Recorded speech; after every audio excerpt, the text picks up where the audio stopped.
Belum.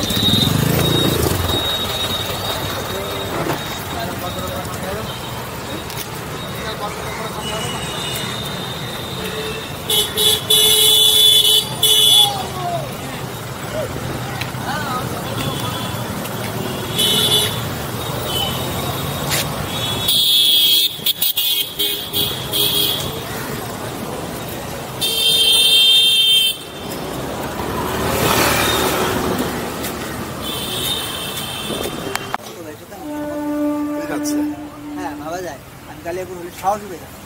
আচ্ছা এখানে এসে মানে কারণ ওনার বাড়িতে সৈপুরে আমি সৈপুর হলে সাহসী পেতাম না যে ওনার সাথে বলছে মত অনেক বছর আগে 3-4 বছর আগে মানে আমার সাথে এই যে বাংলাদেশ ছেড়ে আপনি হচ্ছে কলকাতাতে এখন স্টে করতেছেন দীর্ঘদিন যাবত, মানে বাংলাদেশের জন্য কেমন মায়া লাগে? হ্যাঁ তা তো অবশ্যই লাগে, মায়া লাগবে না। কালিয়াপুরে এত দিন ছিলাম আমি, এত দিন মোটামুটি 20-25 বছর।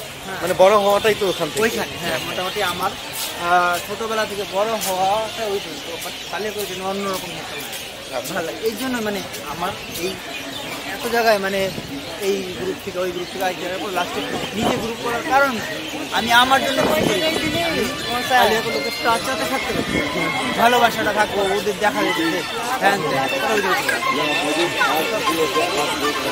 এই যে টাচ আপ এই টাচ আপটার জন্য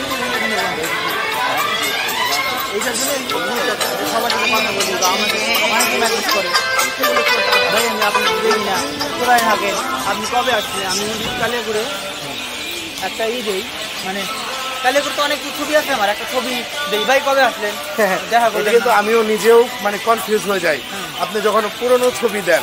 হ্যাঁ মানে আমি আসলে কনফিউজ হয়ে যাই যে আপনি বাংলাদেশে, মানে আপনি লাস্ট 2019 সালে এসে যে অনেকের সাথে ছবি তুলেছেন, হ্যাঁ সেগুলো যখন পোস্ট করেন মানে আমি কয়েকবার কনফিউজ হয়েছি যে অভিরা হচ্ছে বাংলাদেশে আছে।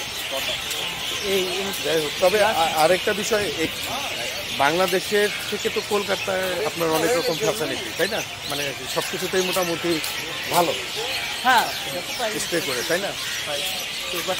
আমার কি মানে এখানে একটু মাথাঘাটি থাকি, আমি যেমন বাংলাদেশের সব কিছু পড়াশোনা সব আজকে বাংলাদেশের পড়াশোনা মানে এখানে কোনো কাজে লাগে না, আর সার্টিফিকেট কাজে লাগে। তো আমি সেটা আসার পরে আমি জানতাম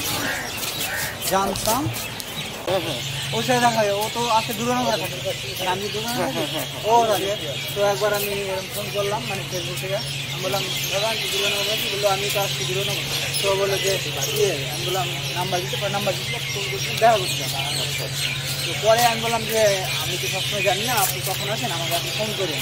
এরপরে ফোন করে নাই একবারই, এরপরে তো কয়েকবার আসলো, হ্যাঁ অনেক ইন্টারভিউ নিল। ও তো ঘরে পুরো ঘুরে ওইখানে ওখানে ব্লক করার জন্য মূলত আসে। আর মানে ও মূলত বুঝে গেছে যে এইসব টপিকগুলো বুঝে গেছে, এর জন্য চ্যানেল সব কিছু কিন্তু ভাইরাল। ও যেমন এরা ছোটোখাটো জিনিসগুলো বুঝতে পারছি যে এখানে যেমন কাইটা মাছ বিক্রি করে,